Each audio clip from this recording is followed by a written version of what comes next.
I am not a doctor, nor do I play one on TV, radio, or the internet. Any advice given on this broadcast is purely for entertainment and research purposes only. Use at your own risk. This video complies with YouTube guidelines for science and education. Please enjoy the program. The Not So Secret Sauce Podcast. Good evening, everybody, and welcome to the Not So Secret Sauce Podcast. I am your host, Marvelous Matt.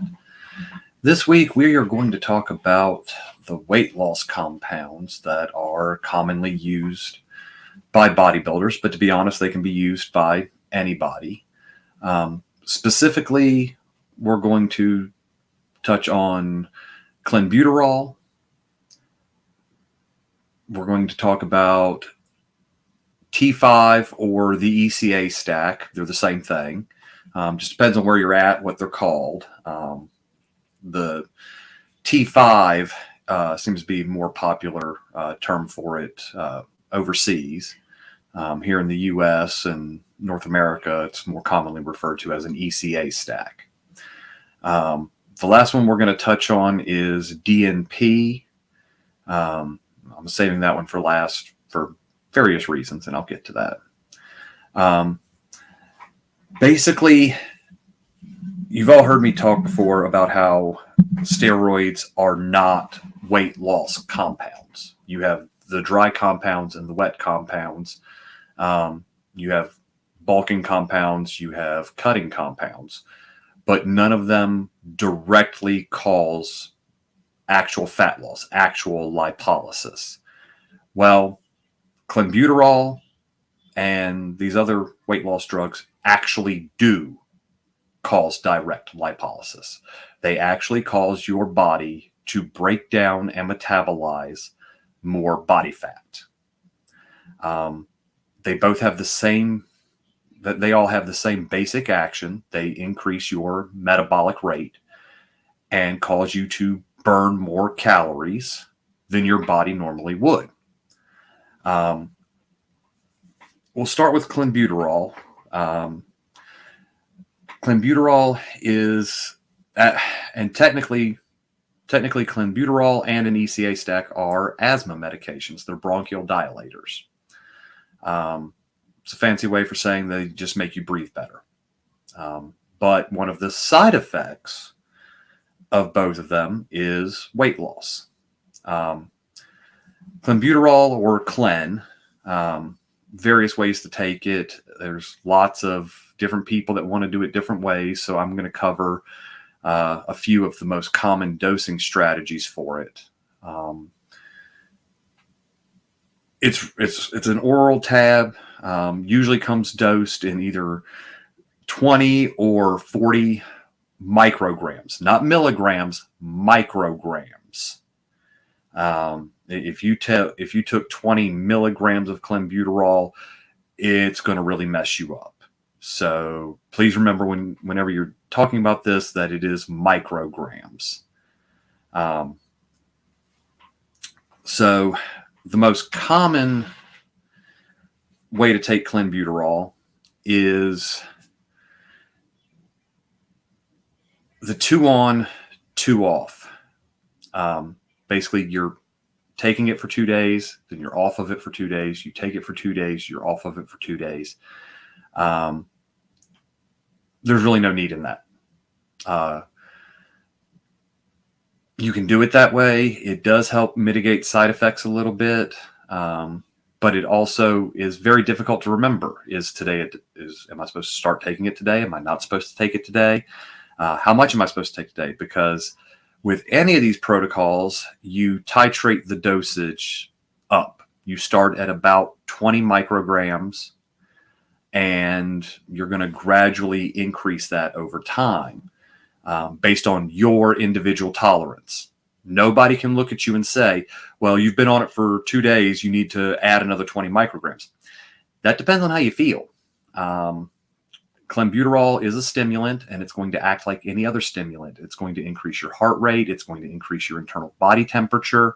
That's the main function of the lipolysis, is the increasing the internal body temperature causes your body to burn more body fat. Um, so you can't, just like everything else that we do, it's highly individualized. You may have to experiment and find out what works for you. My personal favorite way to dose it is a 2-week on, 2-week off schedule. So I will start with 40 micrograms because I've done it before. If you've never used Clenbuterol before, start with 20. And you take it first thing in the morning. You take the whole dose first thing in the morning. Half-life of Clenbuterol is about 36 hours. So, there's no need to split the dosage up. There's no added benefit from splitting the dosage up. If anything, it's actually going to affect your sleep more. It is a stimulant. So the closer you take it to bedtime, the more likely it is to mess with your sleep. Insomnia is a side effect of any stimulant, even coffee, caffeine. It's just a known side effect for it. So, but I'll start at 40 micrograms the first day. And then for me, I get the jitters when I first start. My hands will shake a little bit. Y'all can't see that because of the microphone. My hands will shake a little bit. What my wife says is really noticeable is my eyebrows will twitch. I'll just be standing there and they'll just twitch a little bit. I can't even force it to do it. Once those side effects subside, it does not mean the compound is not working. It means your body has adjusted to it. It's still burning body fat. So theoretically, you can stay on a low dose of Clenbuterol, 20 to 40 micrograms, for 2 weeks at a time. And even though you're not feeling the jitters, it's not feeling like it's working, it's still working. However, the human body, most of us, can tolerate a higher dose than that. And this compound is dose dependent. The more you take, the better it works. To a certain extent, you can't, just like anything else, you can overdose on it. So the maximum dosage you should ever go is 120 micrograms per day. And even that, you need to be an experienced user, 4 or 5 minimum cleanse cycles before you even think about going that high. Most people, I suggest, don't go above 80 micrograms a day. You're going to get plenty of fat burning from that, and all of that stuff. So first cycle, 2 on, 2 off. I'm jumping around a lot today. Y'all have to forgive me. I've been awake for almost 24 hours. So, but I committed to getting this done. And I want to make sure it gets done. So just bear with me. First Clenbuterol cycle I'm going to go over is 2 on, 2 off. Basically, you start at 20 micrograms. Day 1, you take 20. Day 2, you take 20. Then you take 2 days off. Then you go back on. The first day you'll take 20. The next day, it provided that you're not getting the side effects, you go up to 40, and so on, so forth. You can actually run this pretty much indefinitely, as long as you don't go over the 80 to 100 microgram maximum. Me personally, like I said, I find that very laborsome to remember, because you can't sit there and say, okay, well, I take it on Monday and Tuesday, then I don't take it Wednesday, then I take it Thursday and Friday, because then the next week it's going to fall into a different cycle. And it's still a little more complicated than saying every other day. The problem with every other day is that you don't give the compound enough time to actually clear out of your system to start it back up. Just like we talked about with PCTs, any of these drugs, you need to take into account their terminal clearance rates. And with a half-life of 36 hours, that's a day and a half. So 2 to 3 days to get it down, Now, with that kind of half-life, that leads me to the next one. The next most common way that people do it is the 2 weeks on, 2 weeks off, in which case you would start at around 20 micrograms. And then every couple of days, when you notice the jitters and the thermogenesis wearing down a little bit, you increase the dosage by 10 to 20 micrograms. And you just continue that for a solid 2-week period. At the end of the 2-week period, you take a break, let the drug completely clear your system, and then start back on. Now, when you start back on, you don't have to start back at 20 micrograms. Whatever you ended at, you want to cut back, 20 to 40 micrograms from that and start there, because even though it's cleared your system, your body still remembers it being there, and you don't get the side effects from the same dosage. So you don't have to start all the way back at square one. But once again, we're not going over that 80 to 100, 120 microgram maximum per day, period. We're just, for no reason are we ever going over that. The third way that people run it is they run it, I don't want to say indefinitely. They run it for between 4 to 6 weeks. And they'll do the same thing that you do for the 2 on, 2 off, where you titrate that cycle up. And then when you get to, the 80 or 100, you level it out. But you have to pay attention to how long it took for you to get up to that, because they say that you should also, if it took you a week and a half to get to your maximum dosage, you should plan a week and a half at the end of it to titrate back down. I want to say that is more bro science than actual science. Clenbuterol is an actual medication, and I have yet to find anything medically that suggests that if it was prescribed that it would need to be titrated off of. If anybody has something that they can send me on that, I would actually greatly appreciate it, because there are actually very few drugs that we use. There's plenty of them out there that you have to wean yourself off of, but there's very few that we use that you actually have to wean yourself off of. So that, you've got that third option. I'm sure that there are plenty of other random cycles out there that people have suggested for clenbuterol usage, but those are the 3 most common. I have the best of luck with the 2 on, 2 off. Or I should say a variation, but I'll get to that in a little bit. So a few notable things about clenbuterol.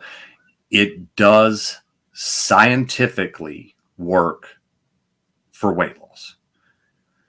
Like I said, the weight loss is a side effect of the drug, but it does scientifically work for it. A few different studies, as I've said before, if you take a couple different studies and you combine their findings, it's called a meta study. There was a big meta study on clenbuterol, and it increases resting energy expenditure. So not adding any exercise, no diet changes. It increases your resting energy expenditure by around 21%. So if you're burning 2,000 calories a day, that's going to be around 400 calories a day extra from taking clenbuterol. Now, one of the things that I have to address with the bro science is everyone says you should not. I say everyone. The popular opinion is that you should not take clenbuterol until you're already lean, and then use it to just get those last 10 pounds off. I personally disagree with that. I used to weigh almost 400 pounds, and I'm not going to lie, a Clenbuterol protocol helped me when I was big. No weight loss drug is a magic pill. You still have to exercise. You still have to be in a calorie deficit in order to lose body fat. The science doesn't change on that. However, saying that you have to be sub 12%, sub 15% for it to work at all is complete and total horseshit. End of story. It is a pharmacological drug that increases your resting energy expenditure by 20%. If you are dieting and in a calorie deficit of, and I'm going to go off 2,000 calories just because it's a nice round number. If you are dieting and your maintenance calories are 2,000 calories and you're taking Clenbuterol, and by the way, the 21% was at 80 micrograms. And you make no other changes other than eating at maintenance and exercising to stay at maintenance, and you add Clenbuterol, you will burn an extra 400 calories a day, give or take. There's going to be some individual variation, but give or take 400 calories a day. I don't care if you are 40% body fat or 20% body fat or 10% body fat. If your maintenance calories are 2,000 calories and you're burning an extra 400 by taking Clenbuterol, you will lose weight faster than diet and exercise alone. And that's the thing about any fat loss compound, any fat loss drug. It has to be paired with diet and exercise. Now, I try to be perfectly honest with y'all and, give you all the information that I can. You will get the best results with Clenbuterol on a good, healthy diet and a good exercise routine. But it can also be used to cover up a little bit of slop. Maybe, your maintenance is 2,000 and at 2,000 calories, you feel like you are starving to death. But you throw an extra 200 calories a day in there and throw Clenbuterol in there.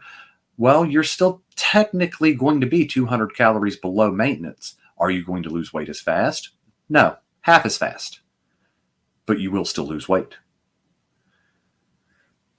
So it's one of those things. I actually did find a study done by UC Berkeley. I don't have the exact names on the study. I'm sorry. But they took two groups of overweight men, 20 men in each group, so a total of 40 men. And they were put on the same exact strict diet, and their food was monitored. One group was given Clenbuterol, one group wasn't. Over the course of 10 weeks, the group who received the Clenbuterol lost an average of 11.4 kilograms of pure body fat. The control group lost 8.7 kilograms of pure body fat. That is 2.7 kilograms difference over 10 weeks. Like I said, it's no fat burner is going to just make the fat melt off. It's not going to happen. But minimal side effects, minimal health risks. It can increase blood pressure, but generally that seems to go away if you titrate the doses and take your time and let the body become accustomed to it.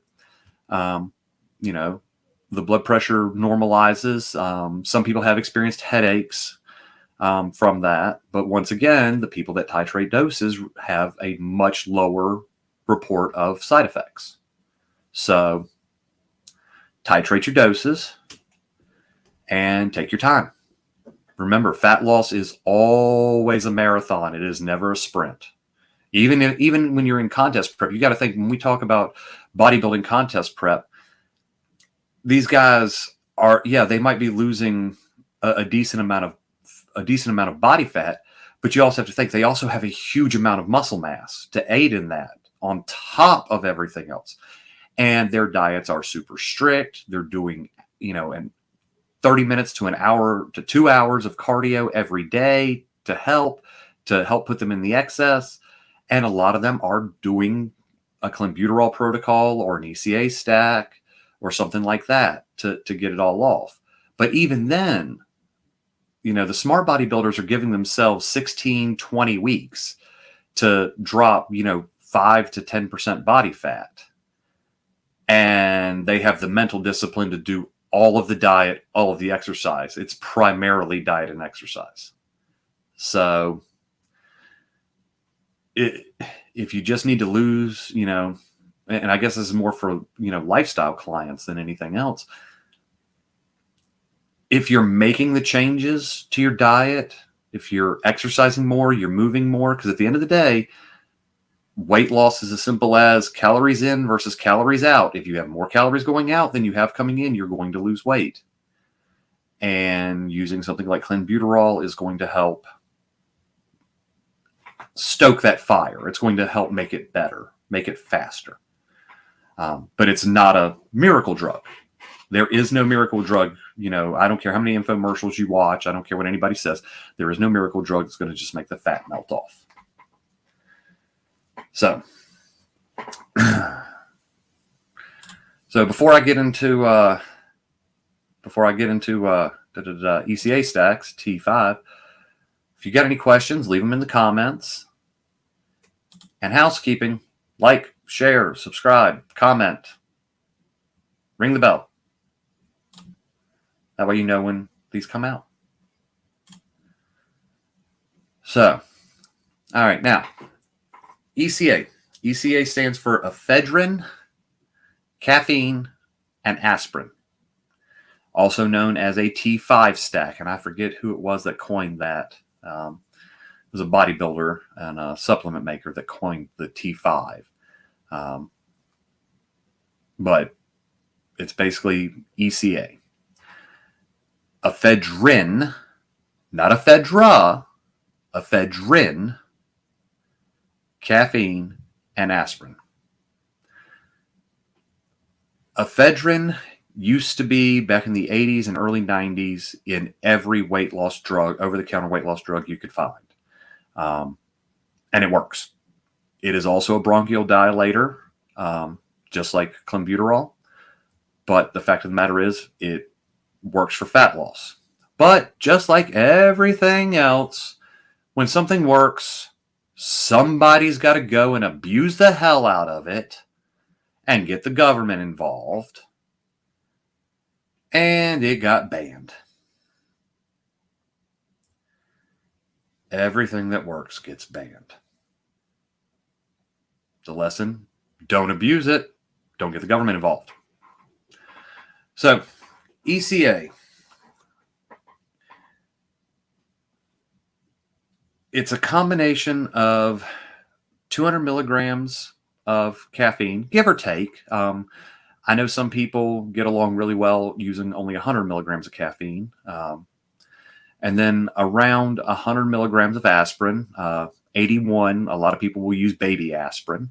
And the whole point of the aspirin is to thin the blood and provide a better carrier for the caffeine and the ephedrine. And I'm having a brain fart real quick. Beauty of the internet, though. I can look at something and figure this out.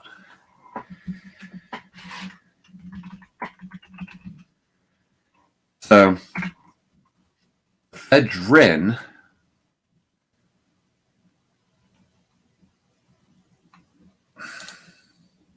I've yet to figure out why if you look something up.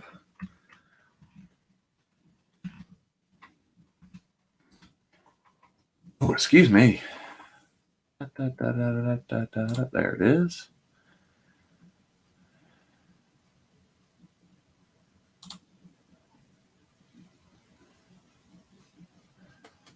Oh, come here.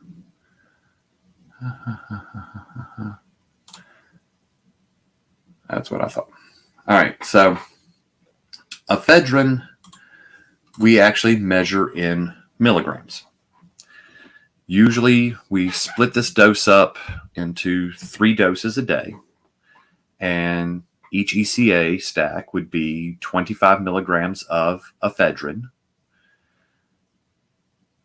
to 100 to 200 milligrams of caffeine, and then 80 to 100 milligrams of aspirin. Essentially, it does the same thing as clenbuterol. I actually believe that it works better, at least for me. I've done both of these, and the ECA stack definitely, worked marginally better, a few percentage points. But ephedrine is both super easy and super difficult to get your hands on, depending on where you live. In Canada, it's perfectly legal. You can literally get it from any supplement store. In the US, it's easy, but you're limited. Thanks to the idiots buying up prescription drugs and making methamphetamines out of them, it is tracked. You can walk into any pharmacy, walk up to the counter, and buy Primatene tablets. The active ingredient in each tab is 12.5 milligrams of ephedrine. However, you will have to scan your ID. You will go into a database, and you are limited as to how much you can buy in any 1 month period, and that amount varies from state to state. I'm in Virginia. In Virginia, we are limited to 7 grams total of any controlled pharmacological substance, i.e. anything that you have to walk up to the pharmacy counter and buy.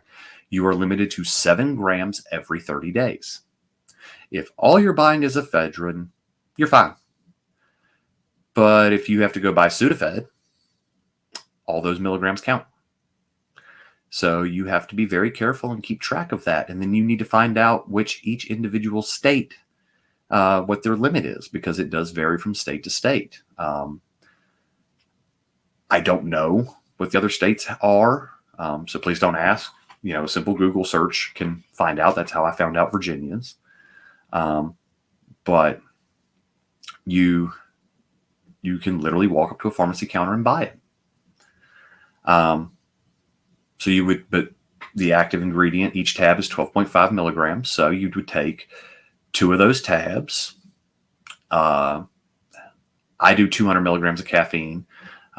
So I take a 200 milligram caffeine tablet, which you can buy Walmart, Dollar General, Family Dollar, CVS, Walgreens, Walmart, anywhere. Just caffeine. You can alertness aid.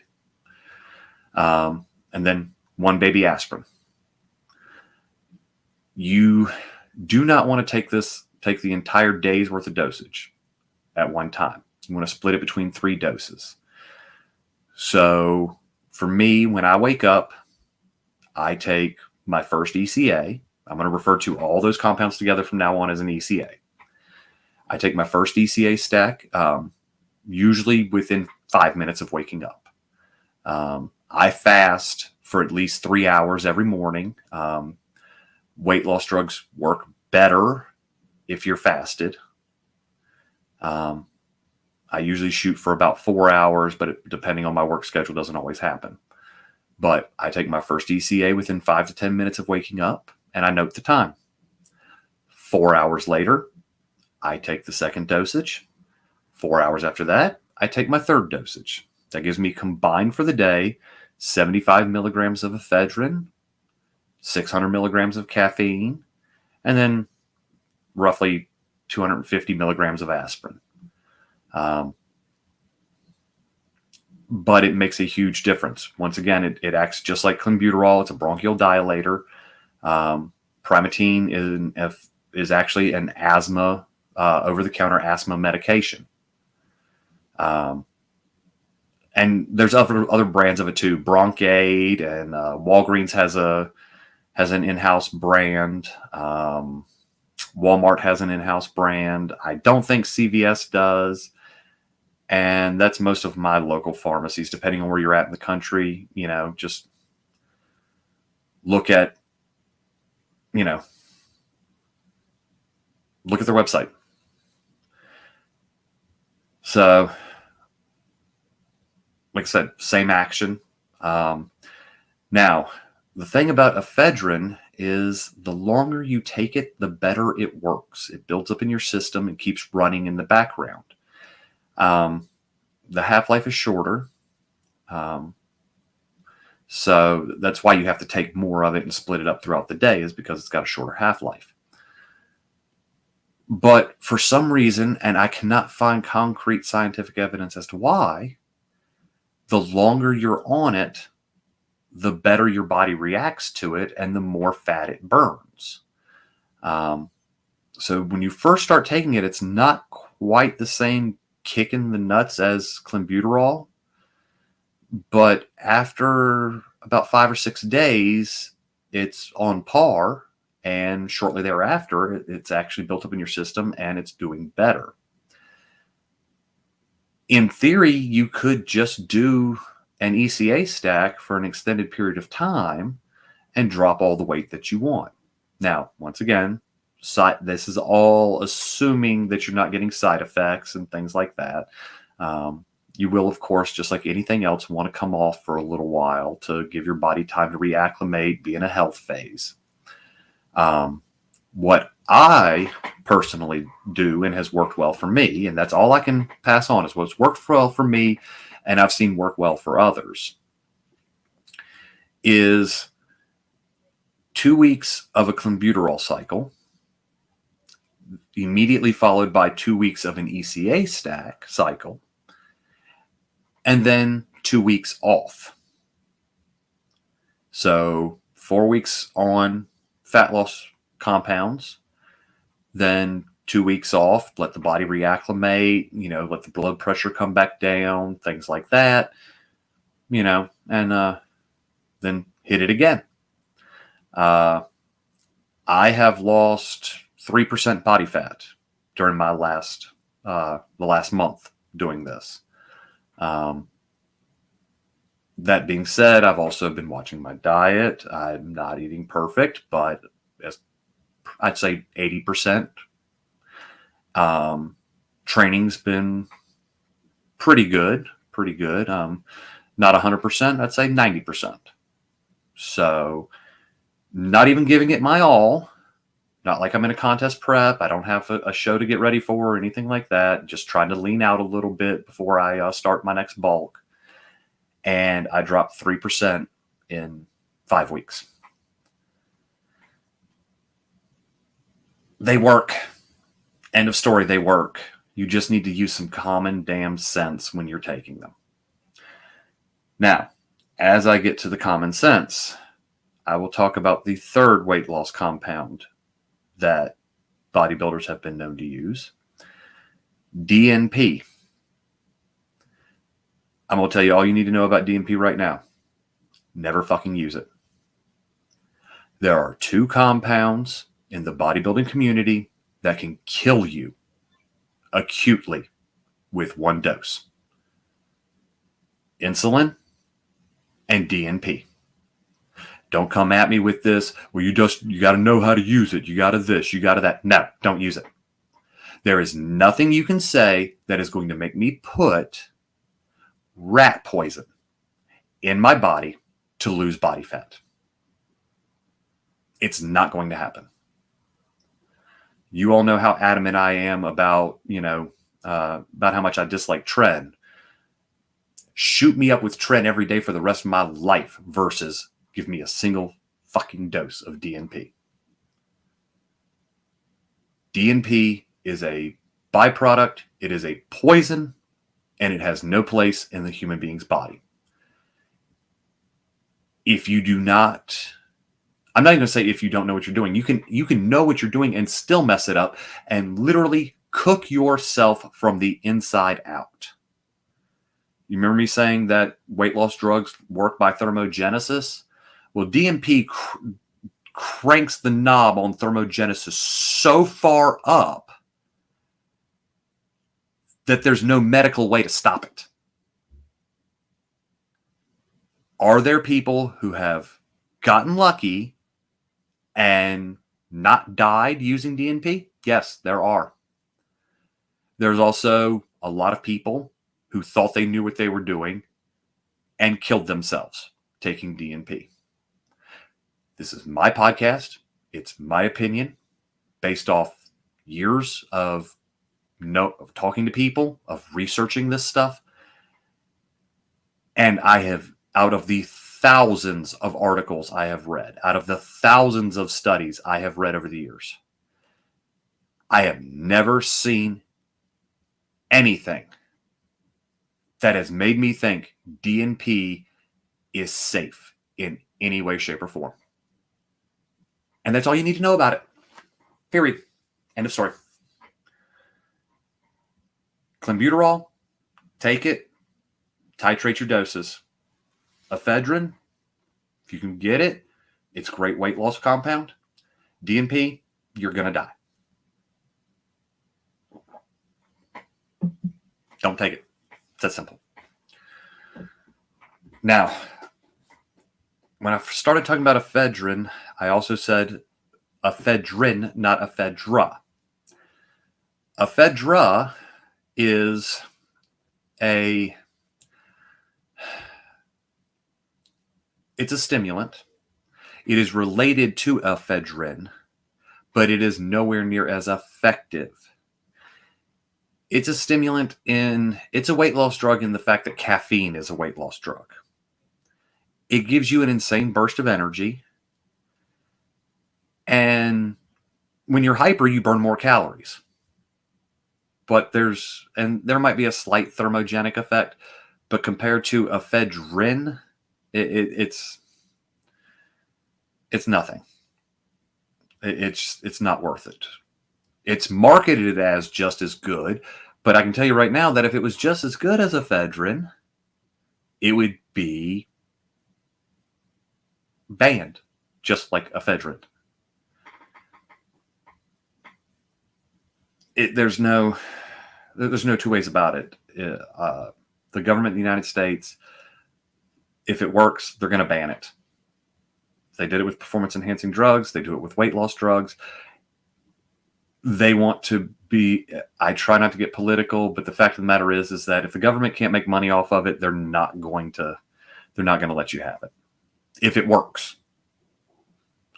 And you can't trust marketing. I'm sorry, you can't trust marketing. What you can trust is the community of bodybuilders and powerlifters and strongmen and bikini competitors that have done this for the past 40, 50 years and know what works. And what works for weight loss is clenbuterol and ephedrine. Also, the same things I said about body fat percentage for clenbuterol also apply to ephedrine. There are people out there that say that it does not work if you're above a certain body fat percentage. The effects are not as immediately noticeable above a certain body fat percentage. I mean, it's as simple as 10% body fat at 200 pounds is 20 pounds of fat. 10% body fat at 300 pounds is 30. It's going to take longer to lose 30 than it is to lose 20, but both are 10%. So if you are, and this coming from somebody who was grossly overweight, they work. Nothing beats diet and exercise. I cannot emphasize that enough. Nothing beats diet and exercise. But if your diet is on point and your exercise is on point, throwing one of these in, it's like adding nitrous to a car engine. It's just going to speed it up, make it that much better. So, but there you go. There's your rundown on weight loss drugs. I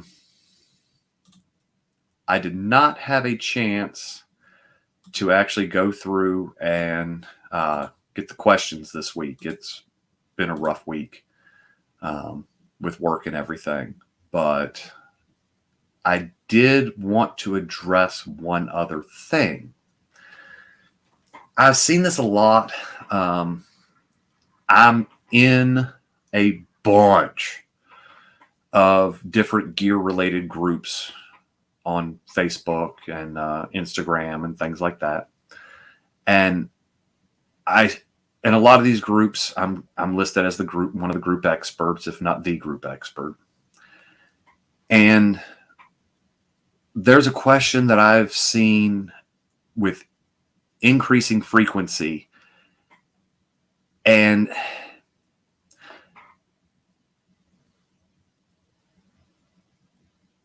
I want people to always ask questions. I make this podcast specifically for beginners to help clear up some of the myths and some of the misinformation that's out there. I think what gets me is not the people asking the questions, but the answers that some of these people get. It's like some of these answers are asinine. But I've seen this with increasing frequency, and sometimes I link these podcasts or these videos to answer some of these questions. Since I've seen this one a bunch of times, I'm going to go over it a little bit in depth. And I'm not going to put the question up because it's, like I said, it's worded multiple ways, but it's basically, I feel I'm starting to get gyno. Do I take tamoxifen, Nolvadex, or Arimidex? And the answers range everywhere from you don't need either, you need both, you're a dumbass, you shouldn't be on gear if you don't know the answer to this question. None of which is helpful. I'm sorry, but I'm the first one to say that you should have a base knowledge before you get on gear. That is literally the purpose of why I do these, is to help provide that base knowledge and answer those questions. But guys, you got to stop acting like this is some kind of gatekeeping secret and calling people dumbasses for asking questions. They're asking because they don't know. Should they have researched more? Yes. But we were all young and dumb once. And instead of chastising these people, let's build a better community and help them. Now, to answer the question. Nolvadex, tamoxifen, same thing. Different people refer to it different things. Is a SERM, select estrogen receptor modulator. Basically, you have these little, I've heard them called locks and keys. I've heard them called balls and sockets. The bottom line is on your cells, you have different slots for different things. Catcher's mitt and a baseball, that kind of thing. Estrogen fits in the estrogen receptor. Tamoxifen basically takes the place of estrogen in those receptors selectively. Select estrogen receptor modulator. It specifically targets the breast tissue. It stops the estrogen molecules from being able to attach to the tissue and causing gyno. It also blocks estrogen going to the eyes too. That's why some people, when they get on tamoxifen, they get squiggles. It messes with their vision. You got to be careful with that. But if you feel you are starting to get gyno, the first step is to take Nolvadex so that it doesn't progress. However, Nolvadex does nothing to lower the amount of estrogen in your bloodstream. So you're going to need an aromatase inhibitor, whether it be Aromacin, Arimidex, Letrozole. Letrozole is probably going to be way overkill and you're going to crash your estrogen.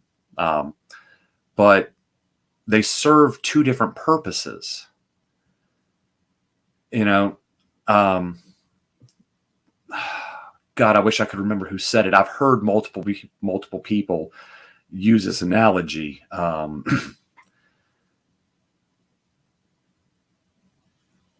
I don't know who originally said it, but I know who I heard it from. But anyway, so I'm paraphrasing here.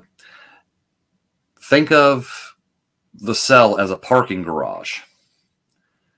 You got cars going into the parking garage. Nolvadex, and each one of those cars is an estrogen molecule, and each one of the parking spaces is, a estrogen receptor in the breast tissue. Nolvadex blocks off a bunch of those parking spots so they have nowhere to park. So they just go in and out. Arimidex eliminates the number of cars going through the parking garage in the first place. So you kind of need a little bit of both. Now, as much as everyone hates to hear this, if you are starting to develop gyno, the first thing you need to do is either come off the gear or at bare minimum, drop down to a base TRT dose. And I'm not talking 250 milligrams a week. I'm talking 100 to 150 milligrams a week base TRT dose to reduce the amount of, reduce what's causing it in the first place. We can worry about side effects, but why not get rid of the cause of the side effects if they're that bad? It doesn't make sense to me. Oh no, I'm going to lose my gains. Now you're going to develop man tits is what you're going to do. And that means you're either going to have surgery to fix it, or you're going to be taking a buttload of orals to fix it. And even then, that's not going to fix it. It's going to help alleviate it, but it's not going to fix it. You get full-blown gyno, you're going to have surgery.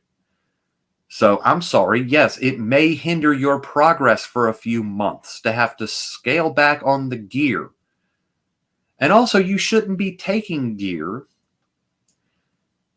without, and I've said this before, you should always have your ancillaries on hand before you start a cycle. Because God forbid your source is on vacation. God forbid your source just is out of Arimidex and Aromasin right now, and you need it. Well, you need to have that on hand ahead of time. I'm not trying to lecture. I'm not saying you're an idiot for doing it, but just I've seen it happen to a lot of guys over the years, and it's something that could be simply avoided by making sure you have your aromatase inhibitors on hand before you start your cycle. And stop being scared to scale back your cycle. Just because you spent the money, and I get it. I planned this for a 16-week cycle. I bought the gear for a 16-week cycle. Damn it, I'm going to run a 16-week cycle. There is nothing wrong with cutting a 16-week cycle in half because the side effects are a bitch to manage.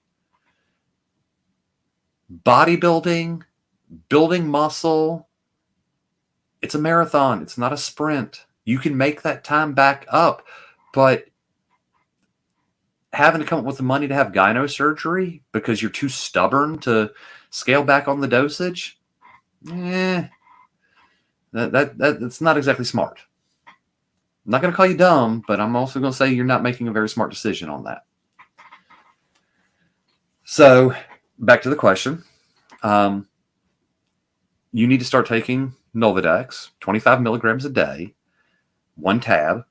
That's how it's standardly dosed, to stop the formation of new tissue. And it has been proven that low dose tamoxifen or Nolvadex, I use them interchangeably. Probably be less confusing if I just used one or the other, but low dose over a period of time can reverse the beginning stages of tissue growth. Like I said, once it gets to a certain point, the only thing that's going to fix it is surgery. Then obviously you've got too much estrogen in your system, or your breast tissue is hypersensitive. You should start utilizing your estrogen control to lower the overall amount of estrogen in your body. Don't go overboard with that. You need to lower it, but you don't need to crash it. So, just be smart on that. We've covered that in previous podcasts, but I just wanted to, address that. It's not one or the other. it's both. And if you're taking nandrolone or tren, that opens up a whole nother can of worms. You can actually have there's a relationship between prolactin and estrogen that can also affect gyno. And that's not something that aromacin or Arimidex is going to help. That takes more of a cabergoline, some people call it cabergoline, a small amount of that, or P5P, which is basically charcoal activated B6, can help reduce prolactin levels.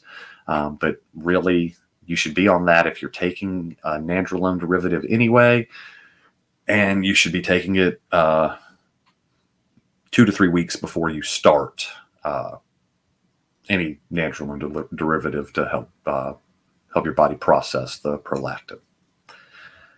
But that's a whole nother topic. So, but thank you for y'all for listening to me ramble. Hopefully I wasn't too incoherent tonight.